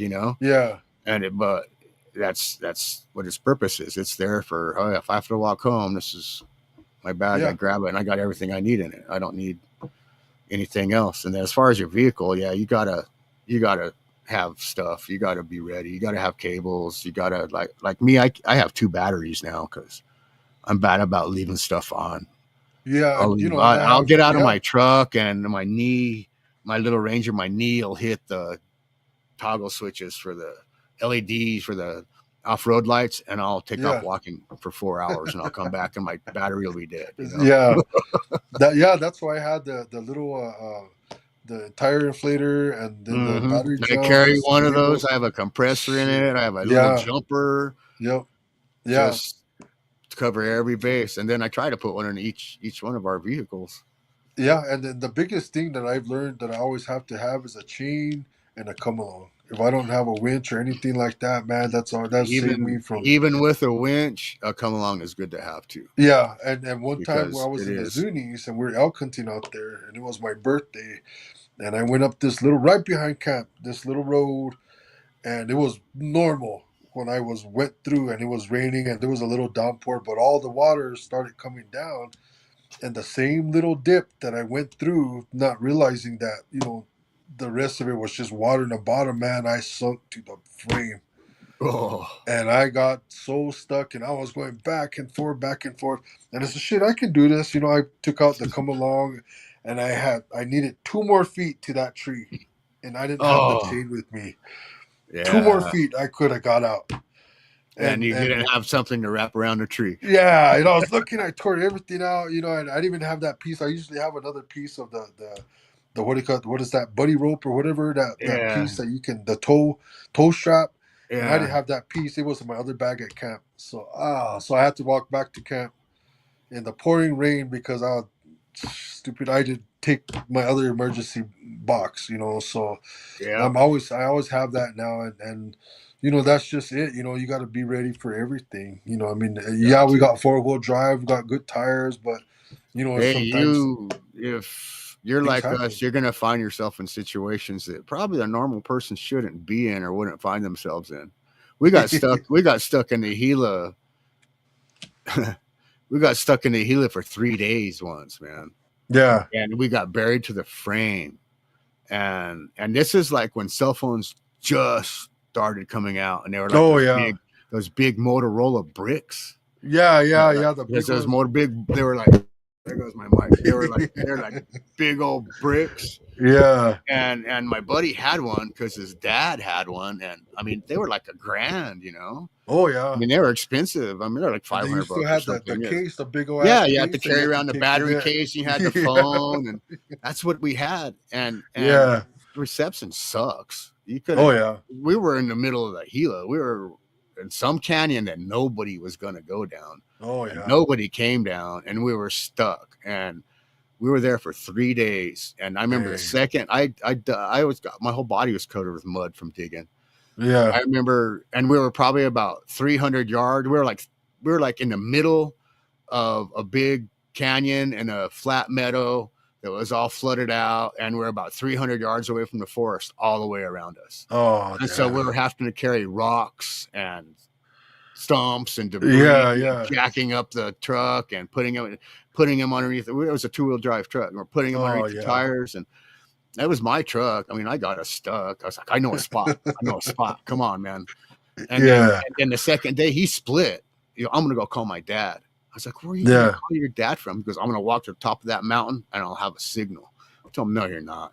We're in the middle of the Gila, dude. You're not gonna have a signal on your cell Yeah. phone. So he split for about 8-9 hours. And I Yeah. stayed there digging, and I almost got it out that second day. And I needed like a few more hours, and he came back. I called my dad. Really? What did your dad say? He said he's on his way. He'll be here tonight. I told him, Yeah. really? You called your dad? He goes, yeah, I talked to him. He's coming out here tonight. He's going to come with the big truck and bring the winch and some come-alongs out here and get us out. And I was like, you're not lying, right? I told him, you got service and you called your dad? He goes, yeah, bro. I was like, okay, that's cool. And I waited all night long and nobody ever showed up. I don't know how his dad was going to find us, because I don't know how he was going to tell his dad where we were. Yeah. Yeah. And it took me like about 6 hours that third day in the morning to get that truck out. And I got it turned around right there. Yeah. And as soon as I started driving, we got out. Yeah, we're all happy we got out. I hit a fucking stick and popped my tire. Oh, damn. Yeah. So we had to change the tire. And Yeah. then after that, I was like, I'm never going down that road again.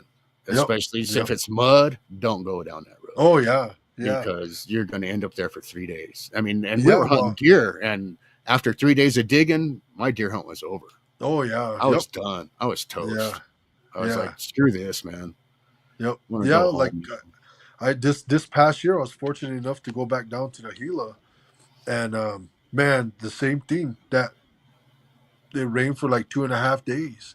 Oh, And it's yeah. a good thing that we didn't go down the road that the guy wanted to go down, because we wouldn't have made it out, especially because he had the horse trailer.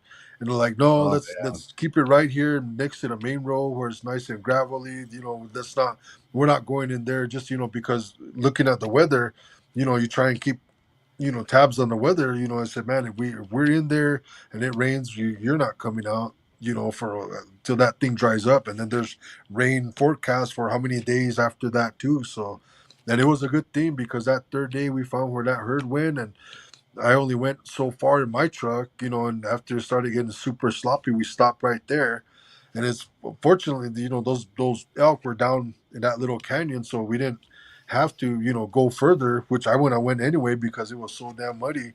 And we chased those elk all day to where they almost came within a quarter of a mile where we were camped at. So it kind of worked out, but those things like that, I said, yeah, there's pressure to go in there, but you got to make, like we were talking about, common sense. You got to make that call. And like, man, knowing the road that you're on and what it's going to be like when it gets a little bit of moisture, I mean, he wasn't coming out with that truck. I would have made it out in my truck, but I was probably, Man. that time I got stuck in the Gila, I was probably about 12 deep into a case.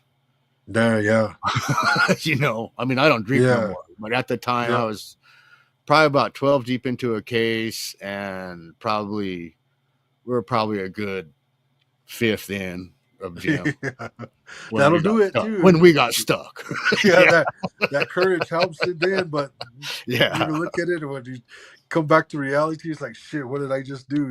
Yep, that's it. I mean, Yeah, we all go that's- through those days, but now that we're older, and we were just talking about that, it's like, man, the fishing trip that I went on, I'm not going to be able to walk on those rocks, when I'm 70, Oh, yeah. and that's why, I said, man, I better start saving up to get that boat going, so that way I don't have to flip and walk on those ridges. I mean, Walk on those it's rocks no more. man, it's fun, when you're on them, but when the bite's not on, you're just going for a hike, and it's like, damn. Oh, yeah. And you look at it, it's like, damn, I used to walk through this, and I say, damn, I don't know for how long anymore. That's just it. There's I- there's I was- places that, like, my dogs will go that I don't even want to go into no more. In the Yeah. Yeah. It's like, 'cause I know I got to crawl, and it's like, I know they got something in a tree, but I don't Yeah. want to go. I don't want to crawl in there. It's like, Yeah. You know, and I'm you the my bosque. back's gonna hurt, my Yeah, knees are gonna be exactly. screwed up, my Yeah. shoulder's gonna hurt Yeah. if I crawl in there and come back out. And it's just like, Yeah. screw it, come on back, you know. Well, you know, like now, you notice, 15 years ago, I was taking the 12 gauges out, even when we're walking and chasing birds and, quails and ducks. And now, to cut the weight down, that's why I found that nice little 870 20 gauge, that Magnum. Yeah. I You know, got it's a I got a 20 that I was hunting with for the past. I have a 12 and the 20. I got a 410 this year, man. oh man, heck yeah. Yeah, I heck got a yeah. little 410 turkey gun, and I figured, screw That's it. cool. I'll carry it. It's nice and light, Oh yeah. And The only thing, it's single shot. That's the only thing about it. well, I just gotta practice and don't miss. Yeah. That's it. I can't hit him with 3 shots from a 12 gauge. I don't know if I can hit him with 1 from a 410. Yeah. Yeah, but that's just it. It's our confidence in our weapons. I always tell myself I'm going to start off my first bird with my bow, Oh and yeah. then my traditional bow at best, and then after a week goes by, you start looking at that compound, and 2 weeks goes by, maybe you missed a few shots, and Eyeballing that shotgun. yeah, Yeah. did that shotgun said, "Hey man, I want to shoot that 20 gauge, or take out the 16 gauge." That's When I started turkey hunting, I was a dedicated bow hunter. I wouldn't pick up a rifle to hunt nothing. I had yeah, bow hunted yeah. everything. I've bow hunted everything. I have, and I wanted to get my first bird with a bow, and it took me 6 years Yeah. to get that bird. And I didn't pick up a shotgun through all that time. And there was probably 100 arrows have been flown at turkeys, within Yeah. that time. And it took me 6 years to get a bird with my bow. And Yeah. now I'm like, I'm going to get the shotgun and I'm going to go shoot one, and then I'll get the bow maybe, Yeah. But I set that goal. I just did. I set that goal. I'm not going to pick up a shotgun to shoot a turkey with until I get one with my bow. And then when I did, it was a satisfying headshot.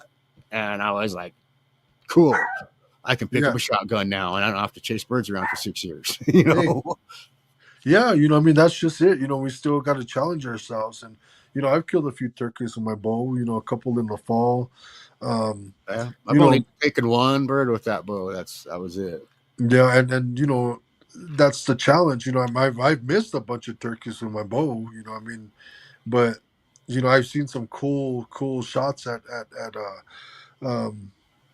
turkeys. And a couple years ago we were up there in Gainas, and I think we were bow hunting, me and Xavier, and then Ryan came up too, and I got to see Ryan shoot his first turkey with his bow.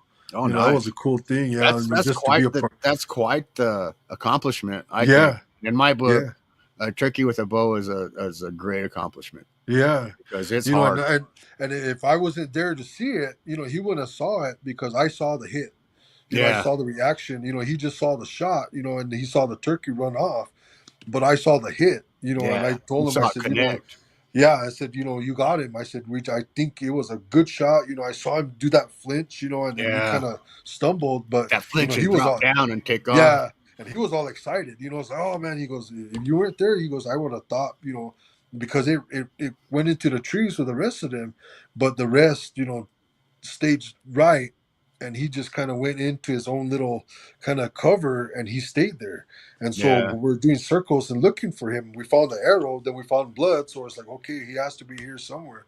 And so he was not even 15 20 yards from where I seen it go into the trees, but if it wasn't for that, because we didn't know how many birds total there were, once he shot, then the rest of them started popping up. But if I didn't see the hit, then he probably would have said, "No." You wouldn't have known. Yeah, you wouldn't even have known that you hit it. I used to this old man I used to know. He was from Isleta. He used to bow hunt turkeys, and he was one of the main reasons why I started bow hunting turkeys. But he used to take the fishing reel, bow hunting reel, those old hand wind ones, Yeah. and he would put line on it, and he would attach it to his arrow. And then when he would shoot a turkey, because he said, I lose more birds than I get if I'm a bow hunting, because most of the time Yeah. it's just a pass through, and they'll go 40, 50, 60 yards, Oh yeah. and you won't find them. And so he started using that string with his arrow, and he goes, now I just follow the string. He goes, Yeah. I'll get a pass through. He goes, and I just follow the string, and the string takes me to my bird. And then he goes, as soon as you hit the bird, it's that reel just goes, and the line starts going. He goes, and I just follow the string. He's follow the string to his bird and get his bird, and follow it and get his arrow, man. Yeah. Yeah. These days, I mean, yeah, and he was, this was like 25, 30 years ago, maybe. And he was, I don't know, he was probably about 60. He was probably 55, 60 years old at that time when he was doing that. Yeah, I mean, and then those are the things that we take into consideration too. That knowledge. You learned that. That knowledge was passed down to you. If it Yeah. wasn't for a lot of people that taught me, I wouldn't have a heads up in a lot of things. Whether it's fishing or hunting or just being outdoors.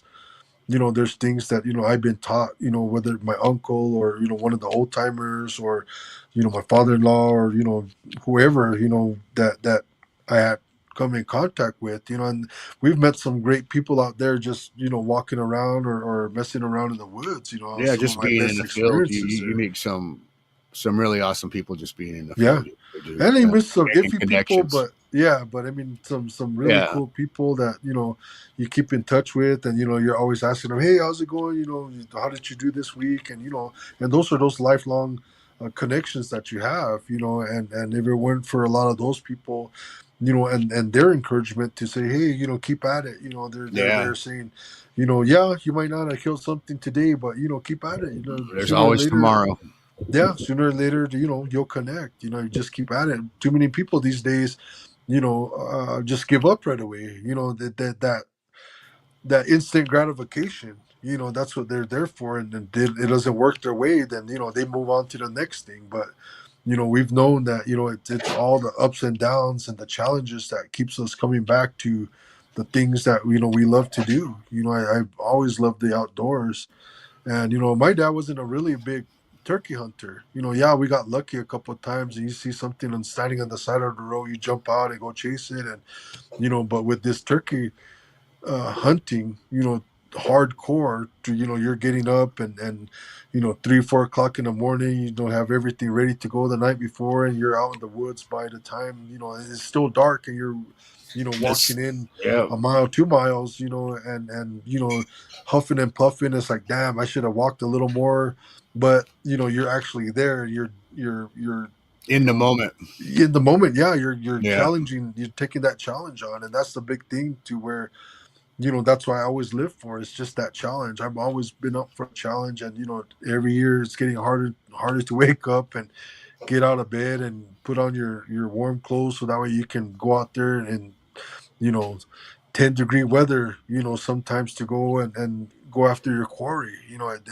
It takes a lot just to get to that point, and we've all been there to where it's snowing or raining or it's cold or windy, and should I go out today? Well, how is it going to be? Well, you don't know until you get there, and then it might be windy, it might be cold, but those animals are still there. There's the fish are still in that water. Whether it's windy, whether it's cold, if they're thirsty, they're going to go get a drink. If they're hungry, exactly.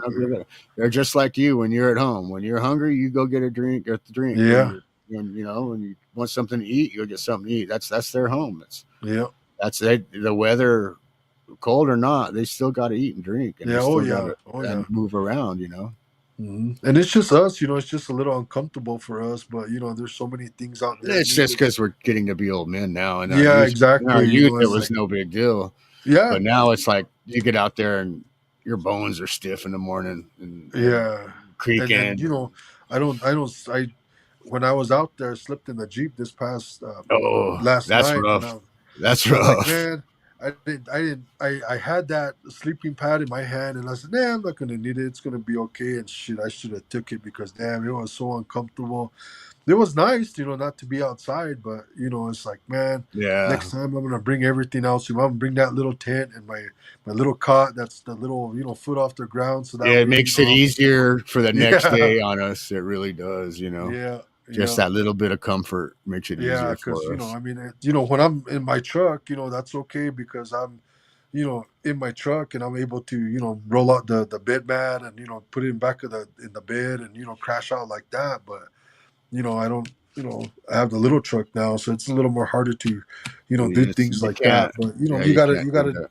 you gotta deal with what you have. So it was fun to get out there. Just like I'm getting ready to head out, maybe right after.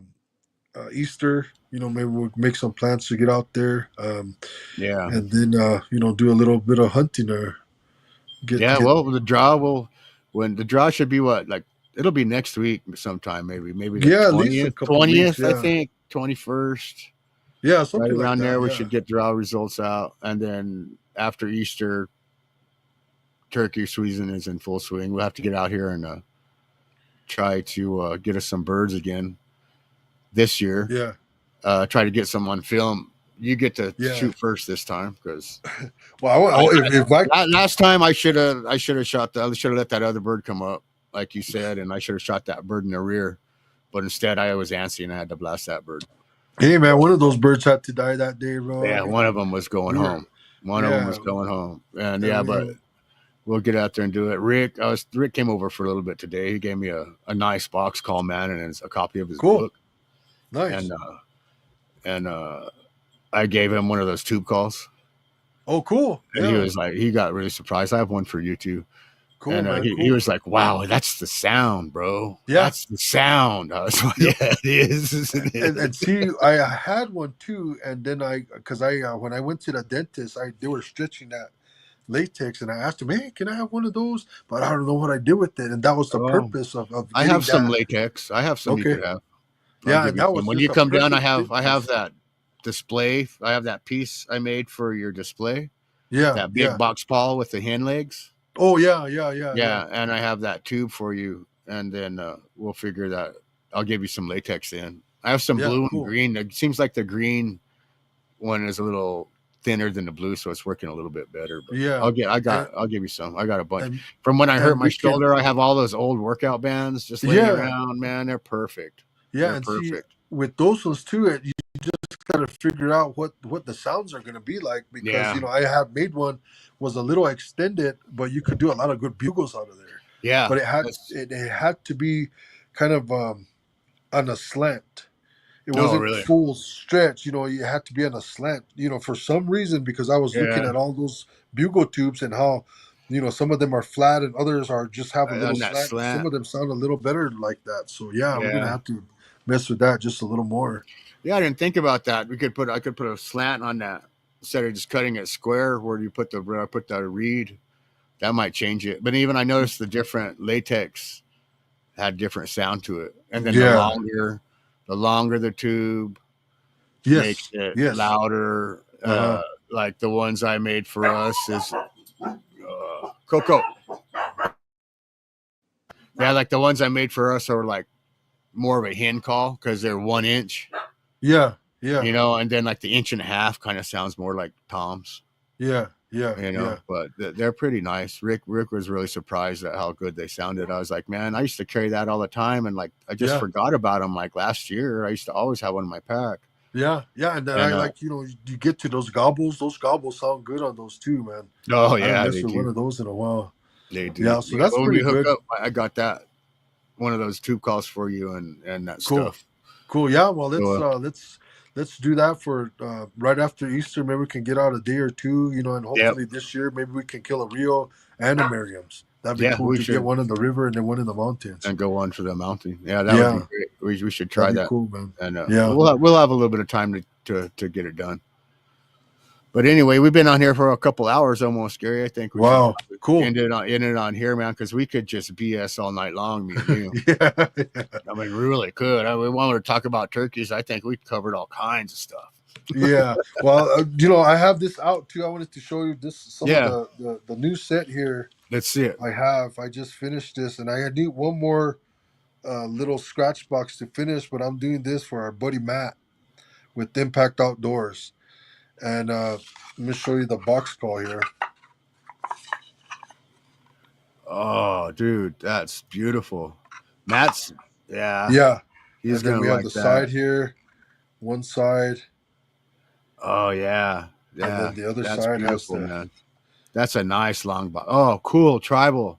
I like yeah. that arrow, man. That's So really cool. they have That's because they're really nice. he was wanting me to go down to the Gila. I guess they're having a function for Impact Yeah, Outdoors, but I he told him, invited me down too to talk and talk about my wing bows and do some turkey yeah. talking. But I got we got I'm And here's the other one. This is a set, oh yeah, the ram. Yeah, that's badass.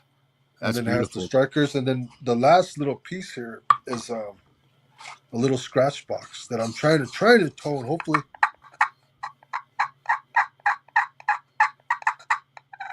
but I need It's getting there. another round of stain on there. But yeah, I Yeah. put together a little Care display. package for him. Yeah. So this is the display right here. Oh, very cool. Yeah, that's nice. That's a nice display. Matt, you better be watching. I told those I guys to think they're watch. in Colorado. Oh, they He were in got a Tom Colorado. today. Yeah, Oh he yeah, sent me he that texted picture. me. Yeah, He texted me with a picture of him and his first Colorado bird. yeah. At his first call, and he was at some. He sent me a video of him at a telephone booth in the middle of the forest, dude. You know, it's just a yeah, telephone booth in the middle of the woods. He's all, "Hey, yeah, Mister Tom, we're yeah. coming There for you you." go. He answered the call right then and there. Yeah, he's Yeah, all, "Mister Tom, we're coming for you," and he's at yeah, this booth in like the middle of nowhere, man. It was funny. yeah. He goes, I got my first Colorado Tom. I was like, "Congratulations, that's." Heck yeah, yeah. I've been wanting to go out there. My brother lives Well, I out didn't even there. realize their turkey season starts Yeah, before ours. yeah. And then it goes past ours too. I It think goes it goes past like ours, huh? another week. Yeah. Another week, I So think. That's what I was looking at. Might be worth a yeah, trip up there. yeah. Even Try and get up there and go just for a right on the cruise. border there, even, And on the way back down, go fishing somewhere. Just So have to take a boat, hit now herring. that's what I was gonna say. Now you got the boat, but once it starts heating up, I'm gonna try and keep tabs on the fishing conditions out there in the lakes. I should have just went to the Butte, man. That's Yeah, where I it's should getting have went good. to. But Catfish and white bass are hitting real good right now. shit, yeah, man. Yep, They're hitting real yep. good right now. I was And even man, I thinking of taking my little boat down there, but I'm love not to get sure. some catfish, dude, and some white bass, dude. I love white They're bass. catching some big catfish. Yeah, That some blue. Dave's Fishing and Guide Service. Yeah, those guys. He's a pretty good. He's a great guide there on the lake, and Yeah, he's yeah. really successful.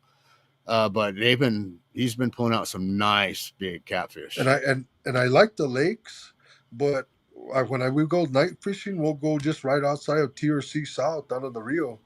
I mean, Yeah. we have some nice holes in there. And when my Oh daughter yeah. was going to state down there, man, I would stop and fish for half a day over there, either on the way down or on the way back. And I've always dig real good on the river. I fished right there on the Rio down below the dam, Yeah, and yeah. I've been fishing down in there and been pretty Yeah, successful. that Percha Dam back up into there where you have to Yeah. cross on the other side, man. That was a good place too. Yeah. I mean, Yeah. we hit at the right time when we were uh, down there. Sure, I can't remember what year, but me and Bob went down there, went to go check on the farms down there, and we had stopped over there. And man, he was hammering the white bass just out of the little uh, past the dam there, and man, he almost limited out. And what I didn't realize is that I guess my hook got broken off, my treble hook off of my spinner, and I was getting bites left and right, but I couldn't figure out why Couldn't the hook hell I nothing. wasn't catching anything. And I finally looked at it, and I didn't have no damn hooks on there. I Didn't would have have no hooks caught on just it. as much as him. But But I have a picture of me. always double check your Yes, gear, folks. yes, Always double check exactly. your gear. Yeah, but yeah, man. Yeah, let's we'll schedule some other time where we can get on this again, and whenever we can for us three, and start looking at our list and see who we want on Yeah. there. Maybe And next weekend us three can just get on if you're not too busy. It's If probably going to not, be after Easter sometime. okay, cool. Yeah, maybe. Understandable. I know you're Yeah, busy with what you got yeah. going on, so So that's probably no big maybe deal. the following week we can even get out there and do something. Maybe on those days that we go hunting or something. I'm gonna try and get away for at least a day and a night or something like that. Yeah, we'll figure something out. Okay, cool, man. We'll get to it. Okay, I think good note to end on tonight. All right, there, Thanks, brother.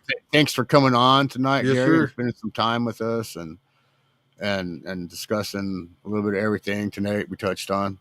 Have a good night, man, and we'll see you next time. All right, man. Thanks you too, brother. Well, take All care, right, man. Gary. Talk to you You soon. too. All right, bye. All right, bye. All right, thanks, folks, for turning in to the High Desert Hunting New Mexico podcast. Me and Gary had quite the conversation tonight. We can talk all night long if you get us in a room together. So it's better we just stop now. We touched on a bunch of different subjects. Join us next week. I'm looking up a new guest now, so I'll have some information for you on what the topics will be next week. Thank you for tuning in. Without you, none of us could do what we do. And stay New Mexico true. Good luck this year.